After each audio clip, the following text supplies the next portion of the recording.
Jabatan Wilayah Persekutuan pergiat pemantauan di Labuan bagi memastikan peniaga tidak menaikkan harga barang susulan pelarasan gaji penjawat awam. Perinciannya langsung bersama Harjay Jaid. Aspek penguatkuasaan perlu dipergiat di Labuan bagi memastikan peniaga tidak sewenang-wenang menaikkan harga barang susulan pelarasan gaji penjawat awam. Ia bagi memastikan kestabilan harga susulan kebergantungan sepenuhnya pulau ini terhadap barangan import. Ke arah itu, Jabatan Wilayah Persekutuan akan terus memantau serta mempergiat kerjasama dengan Kementerian Perdagangan Dalam Negeri dan Kos Sara Hidup KPDN sekaligus memastikan nasib golongan rentan terus dibela. Dari sudut itu, insyaAllah kita akan juga meneruskan usaha-usaha kita.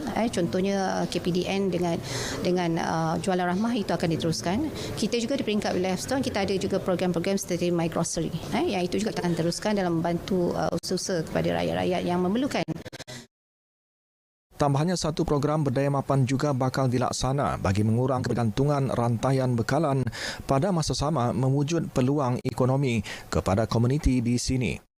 Yang ini kita sedang dalam perancangan, insyaAllah, dan ada juga yang telah kita laksanakan untuk meningkatkan produktiviti di peringkat lokal sendiri. Maknanya tidak bergantung kepada barangan dari luar lah. Contohnya barangan harian, produk-produk mentah. Kita memang memberi tumpuan contohnya kepada projek-projek ataupun program-program komuniti, di mana mereka boleh menghasilkan sendiri komuniti tersebut dan kemudiannya mengguna dan menjual kepada komuniti dengan harga yang lebih murah sebab tak ada kos pengangkutan.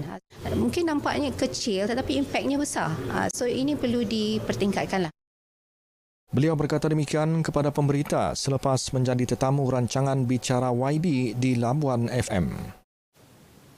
Projek naik taraf dan pembaikan bangunan Jabatan Penyiaran Labuan telah siap sepenuhnya dengan kos keseluruhan RM2.29 juta.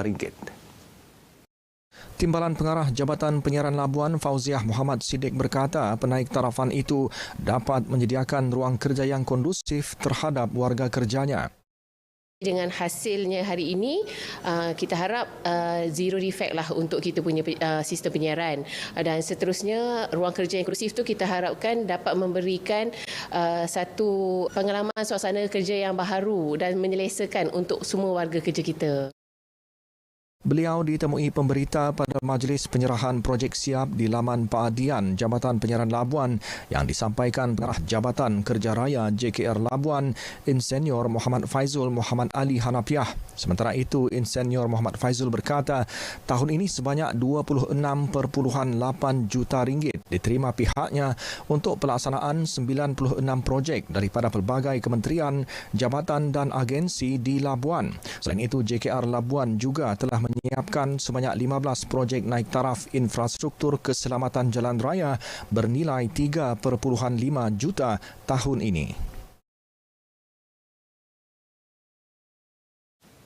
Akses internet terutama media sosial kini tanpa batas. Peningkatan pengguna khusus remaja 16 tahun ke bawah amat membimbangkan sekiranya tidak dikawal. Pensyarah kanan Pusat Penataran Ilmu dan Bahasa Universiti Malaysia Sabah, Profesor Madya Dr. Romzi Ationg berkata, mengambil kira unsur-unsur pembulian secara dalam talian, beliau berkata perkara ini perlu dititikberatkan memandangkan ia akan membawa kepada perkara yang tidak diingini berlaku terhadap golongan berkenaan. Jadi budak-budak ini kan masih lagi tidak mempunyai kekuatan dari segi emosi itu, jadi akhirnya akan berlakulah berbagai hal, mencederakan diri dan sebagainya. Jadi itu suatu benda yang tidak sewajarnya berlaku.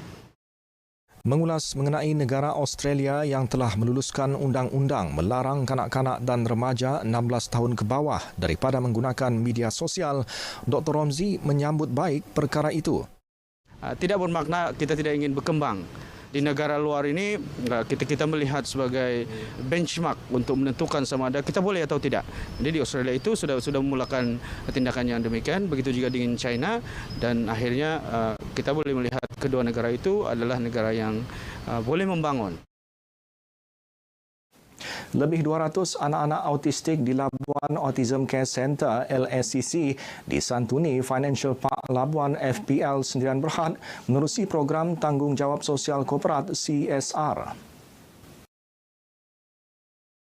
Kami amat prihatin dengan bilangan masyarakat ataupun anak-anak autism di Labuan. Sebab itu kami memilih Autism Care Center ini khusus untuk tahun ini. Kami juga berhasrat untuk menyediakan kemudahan yang lebih autism friendly di Kompleks Financial Park. Pada program itu, kaki tangan Financial Park telah membuat kerja-kerja pembaikan bangunan termasuk mengecat dinding, penggantian lampu, pemasangan kapet surau dan aktiviti lain. Sementara itu, pengarah LSCC Syafri Muhammad Sarif menyambut baik dan menzahir penghargaan atas keprihatinan FPL. Pembangkit daripada orang syarikat korporat yang lain, so bersama-sama dengan kami untuk membantu keluarga di autism di Labuan dan semakin meningkat mereka baik pulih mengurangkan kos di dalam center ini sendirilah. Terima kasih. Dengan itu, sekian paparan dari Labuan. Dari sungai ke segara, Palestin pasti merdeka. Kembali ke Angkasa Puri, Kota Media.